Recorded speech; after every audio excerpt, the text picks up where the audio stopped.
cukup. Makin saya ngomel, suami saya makin marah-marah. Kamu gitu diajari di gereja ngomel-ngomel ya? Di gereja diajari ngomel-ngomel begitu ya? Itu gak jadi berkat, gak jadi saksi. Tapi coba kalau punya yang namanya, oh ini proses Tuhan lewat suami saya yang pelit. Ketika suami saya bilang, "Ma, ini mah 100.000 buat seminggu." Anda bisa bilang begini mestinya, "Jangan kan seminggu, Pak, setahun juga bisa." Loh, nanti suami Anda kan, oh ini saksi Kristus, gak begini saksi Kristus. Waduh, kamu diajari di gereja, pada kamu bersyukur begitu ya? Luar biasa Tuhan, kalau gitu terus ke gereja ya, gak apa-apa ya. Nanti kalau dia tanya, buat belanja apa? 100.000 buat setahun, bilang aja buat beli kalender, Pak.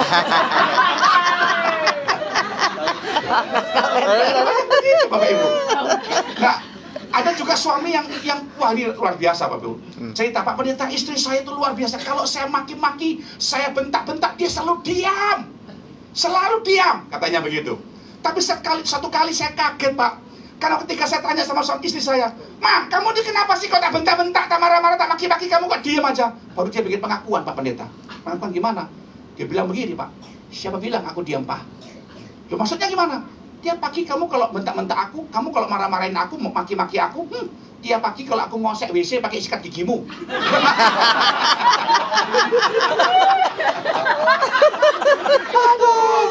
Itu orang yang gak suka proses begitu. Akhirnya apa? Buntut-buntutnya cerai, instan kan Bapak Ibu? Padahal dia gak ngerti bahwa lewat suaminya, lewat istrinya, Tuhan membentuk hidup kita. Dan seringkali kita egois pakai doa Power Ranger. Tahu doa Power Ranger? Tuhan, jamah hati istri saya Tuhan. Dia gak pernah pikir pakai otak, ubahkan hidupnya Tuhan. Istrinya juga gak mau kalah. Dia doa sambil nangis. "Tuhan, Engkau tahu perasaanku Tuhan. Suamiku gak pernah ngerti perasaan saya. Ubahkan dia Tuhan. Ubahkan dia Tuhan." Lalu Anda membayangkan, memikirkan bahwa Tuhan akan datang tengah malam waktu suami istri lagi tidur. Tuhan datang bilang apa? "Hei, Bapak Ibu, saatnya berubah." Enak aja lu, saatnya berubah. Anda yang harus berubah dulu. Itu namanya manusia batinnya dikerjakan. Loh Bapak Ibu, itu yang namanya firman yang Anda dengar nggak akan pernah bisa teraplikasi dinyatakan dalam hidupmu kalau engkau nggak dibawa di lembah kekelaman. Karena di lembah kekelaman tangan Tuhan itu pengen membentuk yang namanya manusia batinnya kita, itu intervensi ilahi. Kenapa begitu Bapak Ibu? Karena begini loh Bapak Ibu, Alkitab saya mengajar, waktu rohanimu baik seperti yang mana Yesus ada dalam hidupmu, Anda nggak usah ngomong soal berkat. Karena dia pasti mengintervensi yang kedua. Apa itu lahiriahmu diintervensi. Diberkati Tuhan luar biasa. Dan itu bagian yang luar biasa yang saya alami. Anda pikir air mata yang Tuhan ciptakan buat mata Bapak Ibu itu murah? Amit-amit siapa baby. Ini satu botol. Kalau udah mulai kering gini mata saya udah mulai gak enak. Netes ini Bapak Ibu. Satu botol ini 15 ml. Ini hanya untuk 1 hari loh. Dan ini formulanya mendekati air mata asli. Dan ini nggak ada di Indonesia. Anda cari se-Jakarta aja nggak ada, apalagi di Pekalongan, di Pamulang nggak ada. Ini hanya ada di Amerika. Saya mesti beli dari Amerika 1 bulan 30 botol. Satu botolnya $13. Sekarang dolar 12.800. Itu 5,2 juta lebih hanya untuk air mata tok loh Bapak Ibu. Dan Anda bisa sadari nggak 17 tahun, Tuhan saya kurang apa dengan Tuhan? Saya kalau mikirin mau nyenangin diri sendiri nggak suka proses Bapak Ibu ya. Saya nggak ada di tempat ini sekarang. Karena jujur bagi seorang yang nggak punya air mata sangat berat untuk menempuh jalan yang sangat jauh. Kenapa saudara? Karena nggak punya air mata membuat kornea mata saya ini menjadi burik. Jadi radius mata saya itu tidak lebih dari 1 meter. 1 meter saya lihat tapi nggak jelas. Nah kayak ini Ibu, ini saya lihat ini. Cuma saya nggak tahu tua atau muda, saya nggak kelihatan dari sini. Ya baju merah tuh saya lihat. Bagian belakang sana itu saya nggak lihat tuh. Bapak Ibu tidur ngantuk, saya nggak kelihatan dari sini. saya nggak lihat dari sini. Jadi jaraknya cuma 1 meter Bapak Ibu. 1 meter bisa lihat itu dengan satu mata sebelah kiri. Sebelah kanan udah nggak bisa dipakai untuk lihat, apalagi untuk baca. Dan saya tidak buta, saya low vision. Tapi parah low visionnya. Dan itu yang justru bisa bikin celaka. Anda pikir dengan mata seperti ini bisa membuat saya nyaman? Menderita Bapak Ibu. Salah panggil orang itu langganan. Mas saya panggil Mbak. Mbak saya panggil Mas. Itu orangnya bisa marah loh saudara. Terus bisa yang namanya nyenggol gelas di meja itu sering sekali. Saya nggak bisa lihat benda yang warnanya sama di tempat yang sama warnanya. Saya nggak bisa lihat. Tangga itu kalau bibir tangganya nggak ada garisnya, saya nggak kelihatan. Dada lesnya itu saya nggak kelihatan. Kelihatan sama di mata saya. Saya pernah khotbah di Kelapa Gading. Lagi khotbah, jelungup saudara. Do you know the meaning of jelungup? Ya, jatuh gitu. Sampai ini kaki pergelangan bengkak di tempat. Abo saudara, bengkak. Dan waktu itu saya bilang, saya mau ngambek sama Tuhan, saya bisa. Tuhan kok jahat Tuhan ya. Bagimu untuk menyembuhkan mata saya kan gampang sekali. Tiup dari surga, sembuh, kan sembuh mata saya. Tapi kenapa kok nggak lakukan? Kurang apa saya dengan Tuhan? Saya melayani Tuhan di Bontang, berkorban bukan cuma uang, tapi perasaan kenyamanan saya korbankan semua. Di sana saya selama 11 tahun jadi gembala. Saya nggak ngambil kas gereja serupiah pun sampai hari ini, Bapak Ibu. Persembahan sepeser pun saya nggak ngambil. Malah tiap bulan saya nombokin untuk operasional gereja, kasih PK full timer lebih lagi, datangkan pembicara tamu dari luar Kaltim, itu mahal. Dan saya support sendiri semuanya. Saya melakukan satu, saya belajar mencintai apa yang Tuhan cintai. Jual-jual di Bontang, Bapak Ibu. Cuma 13 orang waktu itu. Saya berteman dengan kemiskinan, saya bersahabat dengan kekurangan. Hanya untuk apa? Setia menerima amanat Tuhan. Mengembalakan domba di sana. Solo, saudara. Dan tahukah Bapak Ibu jadi gembala itu? Bio. Gak enak jadi gembala itu. Serius. Gembala itu kan gini, bukan pekerjaan ya, tapi panggilan. Kami nggak bisa lari, karena kami menyadari itu panggilan. Tapi gak enak jadi gembala itu apa? Gak ada benernya. Contoh paling gampang. Makanya Bapak Ibu di sini bergereja di mana, topanglah gembala saudara masing-masing. Karena kasihan gembala itu. Pakai baju baru loh salah. Wah, apa itu gembala baju baru terus? Nggak pikirin jemaat yang nggak punya baju. Nanti pakai baju lama, salah juga. Dibilang apa? Pak Gembala tuh sengaja pakai baju lama-lama supaya mencelekkan mata hati jemaat, belikan dia baju tuh. Salah juga. Nanti saya naik sepeda pancal, sepeda motor, salah. Pendeta nggak diberkati gitu, kok berkat. Ntar saya dapat mobil baru, Bapak Ibu, mereka bilang apa? Pak Gembala tuh pasti penggelapan kas gereja itu. Mobil itu katanya. Ada lagi yang lucu, ada gembala nggak punya anak nih. Salah juga. Jangan mau diberkati sama gembala, nanti transfer spirit kena kutuk keturunan. Gak punya anak katanya. Nanti gembala anak banyak, salah juga. Apa itu gembala? Anaknya banyak, gak tahan hawa nafsu itu. Aduh. Gak ada benernya. Makanya kami kalau menyadari bahwa pendeta atau gembala itu adalah panggilan, itu semua proses. Kami gak lari loh saudara, dengan baik. Kalau saya hari ini mikiri ya, menyenangkan diri sendiri, mungkin saya udah naik mobil BMW seri terbaru sekarang. Kenapa saya nggak lakukan itu? Karena saya pakai itu cuma pelayanan jemaat. Tiap bulan tuh untuk rumah sakit 20 juta loh Bapak Ibu, untuk bayar rumah sakit doang, operasionalnya tok itu Bapak Ibu. Bayar gaji dokter, bidan, segala macam, karyawan dan operasional.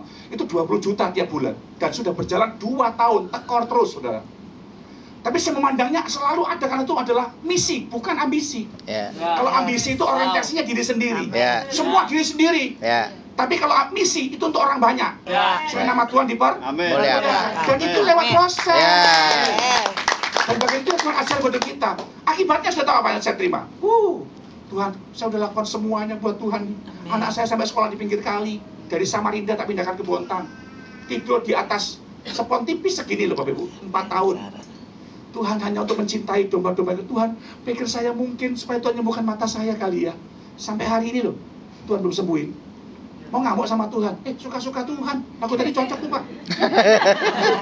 Benar, suka-suka Tuhan. Saya belum ngerti lagi ya bagaimana parahnya mata saya. Yang memalukan tuh ada. Sejak bulan Agustus tahun lalu tuh saya sering salah masuk toilet wanita. Bukan sengaja, enggak. Karena beberapa tempat baru yang Tuhan bawa saya ke sana, Bapak Ibu. Itu ada toilet-toilet kayak bandara-bandara baru atau mal-mal yang baru. Itu gambar simbolnya wanita tuh loh, meditnya minta ampun. Pelitnya minta ampun. Pelitnya di mana? Roknya kurang mekar. Jadi kelihatan laki-laki, mata saya kan kabur. Saya lihat gambar laki-laki, ya saya masuk. Waktu saya masuk dibengok ibu-ibu. Bapak Ibu tadi nabrak. Malunya minta ampun. Maaf Bu, mata saya buta Bu, saya gak lihat Bu. Aduh, minta ampun dikasih Tuhan. Makanya di tas saya selalu ada spidol. Saya kalau lihat ada roknya kurang mekar, tak mekarin sendiri. Saya ada spidol tas saya, bener. Tak mekarin sendiri. Supaya jangan ada salah alamat yang lain. Belum lagi yang parah, selama saya 17 tahun cacat mata, pernah hal yang sangat memalukan terjadi buat saya. Saya pernah, semoga yang terakhir ya, saya pernah 2 kali salah gandeng istri orang. Gara-gara apa? Mata, saudaraku.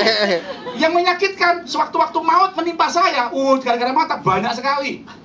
Kaki saya ini, ya bisa menuntun saya nggak lihat kaca, nabrak tuh berkali-kali. Belum lagi nanti masuk got, pulang dari Israel pelayanan Tuhan sertai kayak Tuhan jaga kayak nyemplung got, saudara. Sekujur kaki masuk got semua. Waktu saya tarik, sepatunya ketinggalan. Bawa lagi, saudara. Sepatu baru lagi dari Israel.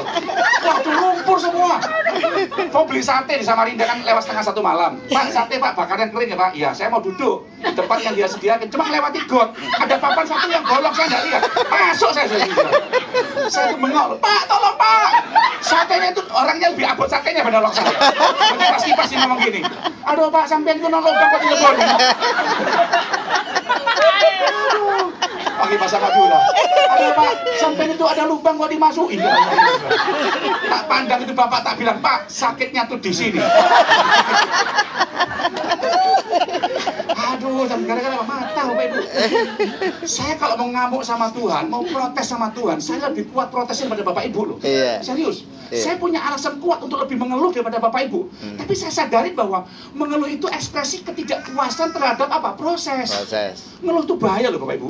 Orang kalau suka ngeluh akan dituntun kepada dosa yang lebih parah, namanya persungutan. Ngeluh itu kan pribadi. Nah, persungutan tuh ngajak konco, ngajak teman. Iya malah Tuhan Yesus itu susah ya. Masa doa kita nggak dijawab-jawab terus? Itu bersungut-sungut tuh namanya tuh. Itu tonggo sebelah nggak pernah ke gereja kok diberkati Tuhan. Pergi ke dukun mana itu? Nanti kalau bersungut nggak bertobat, dituntun pada dosa yang parah, namanya pemberontakan. Terus nggak gereja-gerejaan. Entar kalau udah berontak nggak bertobat, akhirnya murtad. Banyak orang murtad hanya gara-gara ngeluh. Sudah banyak saya saksikan Bapak Ibu. Satu kali saya pergi ke Manado, ada seorang ibu nunggu pesawat, nemenin kami sama-sama. Udah delay sampai 10:30 malam, semua kantin tutup. Ibu deketin saya, orang Manado. Pak Pendeta, mari Jo, makan kita kue, katanya gitu. Kasih kue. Wah, makasih Bu, saya bilang gitu. Sambil makan, Pak Pendeta mau kemana Dang?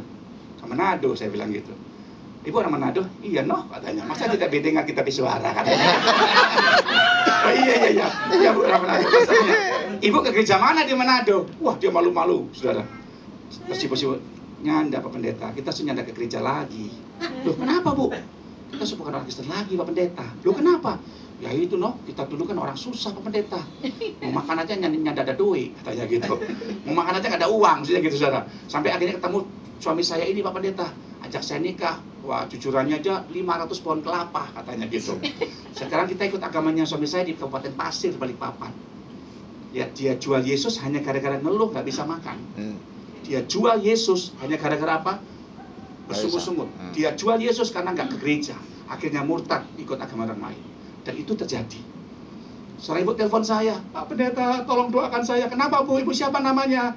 Bapak mau tahu siapa saya. Loh kenapa Bu? Saya habis mati bunuh diri tapi nggak mati, katanya. Loh kok bisa Bu? Iya saya minum Postek Pak. Postek diminum sudah. Kenapa Bu? Suami saya selalu menyalahkan saya, katanya saya bawa sial. Papa saya bukannya malah bela saya, malah menjerumuskan saya. Papa saya malah maki-maki saya. Saya ingin mengakhiri kehidupan saya Pak Pendeta tapi nggak mati. Tuhan masih sayang sama ibu. Ada banyak orang yang nggak tahan dengan proses. Dan bagian itu yang seringkali terjadi. Dengarkan umat Tuhan. Intervensi Tuhan dalam hidup kita ini sudah Tuhan nubuatkan lewat Abraham, lewat kitab Taurat, dan lewat perjanjian baru. Tuhan sebelum mengintervensi lahiriahmu, sebelum dia menggenakan janji-janjimu, jadi engkau jadi orang sukses, walaupun kau tinggal di Purbalingga, kau tinggal di Bontang, kau tinggal di dusun manapun, nggak peduli apapun jabatan di kantormu, mungkin sebagai OB kah, mungkin dodolan gidang goreng kah, nggak peduli, pokoknya Tuhan janji masa depan yang penuh harapan, dan hari depan yang penuh nggak peduli cara apa. Karena Tuhan kita nggak pernah memberkati berdasarkan keadaan. Saya ngalami di Bontang, nggak punya apa-apa Bapak Ibu. Saya sadari bahwa ternyata Tuhan pengen saya diberkati. Tapi Tuhan bilang gini, saya tahu nak kamu mau usaha nggak punya modal banyak. Saya tahu nak kamu nggak punya uang buat beli rumah. Saya tahu nak kamu nggak punya uang buat beli apartemen. Tapi kamu masih punya hati untuk bisa kamu pakai jadi bayarannya. Nih hadapi proses nih, hadapi lembaga kelaman. Saya nggak kaget kalau Teddy dikasih apartemen. Saya melewati proses yang berat. Saya dikasih orang satu rumah mewah di Surabaya, Bapak Ibu. Orang itu cari saya 3 bulan. Tahun 2008 yang dia kasih segerombol kunci. Rumah mewah, Bapak Ibu. Tapi rumah itu cuma saya pakai 4 tahun.